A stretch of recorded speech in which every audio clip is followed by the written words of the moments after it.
نحمده ونصلي ونسلم على رسوله الكريم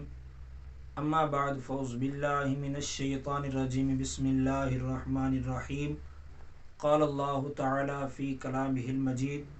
فيه رجال يحبون ان يتطهروا والله يحب المتطهرين آمنت بالله صدق اللہ العلی العظیم۔ برادران اسلام، جو ہمارا آج کا موضوع ہے وہ پاکیزگی کے بارے میں ہے۔ جیسا کہ اللہ رب العالمین ارشاد فرماتے ہیں فیہ رجال یحبون ان یتطہروا، اس میں ایسے مرد ہیں جو پاک ہونا پسند کرتے ہیں، واللہ یحب المتطہرین، اور اللہ رب العالمین پاک لوگوں کو پسند فرماتا ہے۔ تو انشاءاللہ ہم آگے ہر ایک مسئلے کی وضاحت سے بیان کریں گے، مگر آج ہم مختصر 3 احادیث رسول بیان کرتے ہیں جو پاکیزگی کے بارے میں ہیں۔ تو ان میں سے سب سے پہلی حدیث مبارکہ جو ہم پیش کرنے لگے ہیں، جس کی راوی حضرت اسماء بنت ابی بکر رضی اللہ تعالی عنہا آپ روایت کرتی ہیں، آپ بیان فرماتی ہیں کہ ایک عورت میرے آقا علیہ الصلوۃ والسلام کی بارگاہ کے اندر خدمت کے اندر عرض کرنے لگی، یا رسول اللہ صلی اللہ تعالی علیہ وسلم، کیا حکم ہے جب ہم میں سے کسی عورت کے کپڑے پر حیض کا خون لگ جائے؟ تو میرے آقا علیہ الصلوۃ والسلام نے فرمایا، جب تم میں سے کسی عورت کے کپڑوں پر حیض کا خون لگ جائے تو اسے مل دے، پھر اسے پانی کے ساتھ دھو کر پاک کر لے، پھر نماز پڑھ لے۔ یعنی اس حدیث سے ایک مسئلہ ہمیں یہ پتہ چلا کہ اگر کسی عورت کے کپڑے پر حیض کا خون، جس کو مینسز بھی کہا جاتا ہے، حیض بھی کہا جاتا ہے، اگر وہ ناپاک خون کسی عورت کے کپڑے پر لگ جاتا ہے تو میرے آقا علیہ الصلوۃ والسلام نے فرمایا اسے اچھی طرح سے مل دے۔ ملنے کے بعد پھر میرے آقا علیہ الصلوۃ والسلام نے فرمایا اسے پانی سے دھو کر پاک کر لے، پھر پہن کر نماز پڑھ سکتی ہے۔ اور دوسری حدیث حضرت ام المؤمنین حضرت عائشہ صدیقہ رضی اللہ تعالی عنہا سے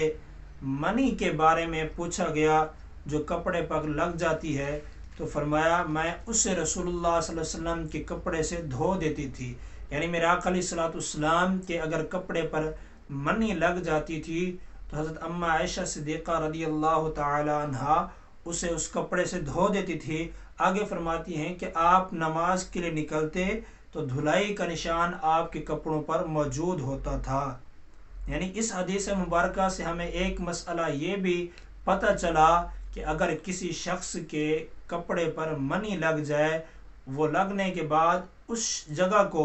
جس شخص کے کپڑے پر لگی ہے وہ اپنے اس کپڑے کے مقام کو اچھی طرح سے دھو کر پاک کر لے، تو پھر پاک کرنے کے بعد اچھی طرح سے پاک کرنے کے بعد اس پر نہ نجاست ہو، بلکہ اچھی طرح سے دھونے کے بعد پاک کرنے کے بعد اس گیلے کپڑے کے ساتھ نماز بھی ہو جاتی ہے، اگر وہ دھلائی کا نشان کپڑے پر موجود ہو، بشرط کہ اچھی طرح سے اس کو پاک کر لے۔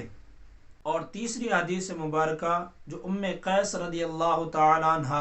آپ فرماتی ہیں کہ میں اپنا چھوٹا بچہ لے کر، جس نے ابھی تک کھانا شروع نہیں کیا تھا، رسول اللہ صلی اللہ تعالی علیہ وسلم کی بارگاہ کے اندر خدمت کے اندر حاضر ہوئی، اور آقا علیہ الصلوۃ والسلام نے میرے اس چھوٹے بچے کو اپنی گود مبارکہ کے اندر بٹھا دیا، اور اس نے میرے آقا علیہ الصلوۃ والسلام کے کپڑے پر پیشاب کر دیا۔ تو میرے آقا علیہ الصلوۃ والسلام نے پانی منگوایا اور اس جگہ سے پانی کو بہا دیا، اور میرے آقا علیہ الصلوۃ والسلام نے دھویا نہیں۔ تو اس حدیث مبارکہ سے ہمیں ایک مسئلے کی یہ بھی پتہ چلا کہ اگر چھوٹا بچہ جو کھانا پینا نہ کرتا ہو، یعنی صرف کھانا شروع نہ کیا ہو، اس نے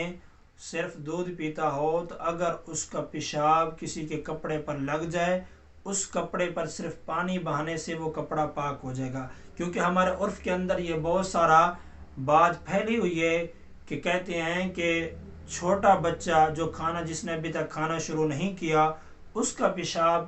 ناپاک نہیں ہوتا، اس کا پیشاب جس کپڑے پر چلا جائے وہ کپڑا پلید نہیں ہوتا، بلکہ میرے آقا علیہ الصلوۃ والسلام کی یہ سنت مبارکہ ہے اور آپ کا عمل ہے کہ اگر چھوٹا بچہ جس نے ابھی تک کھانا شروع نہیں کیا، تو اس کا اگر پیشاب کسی کے کپڑے پر لگ جاتا ہے تو وہ اسے اس کپڑے پر پانی بہا دے اور وہ کپڑا پاک ہو جائے گا۔ دعا کرتے ہیں اللہ رب العالمین ہم سب کو عمل کرنے کی توفیق عطا فرمائے، اور انشاءاللہ ہر ایک مسئلے کو ہم اس موضوع کے تحت پوری وضاحت کے ساتھ بیان کریں گے۔ اللہ رب العالمین ہم سب کو دین متین کا علم حاصل کرنے اور اس پر عمل کرنے کی توفیق عطا فرمائے، آمین۔ وما علینا الا البلاغ المبین۔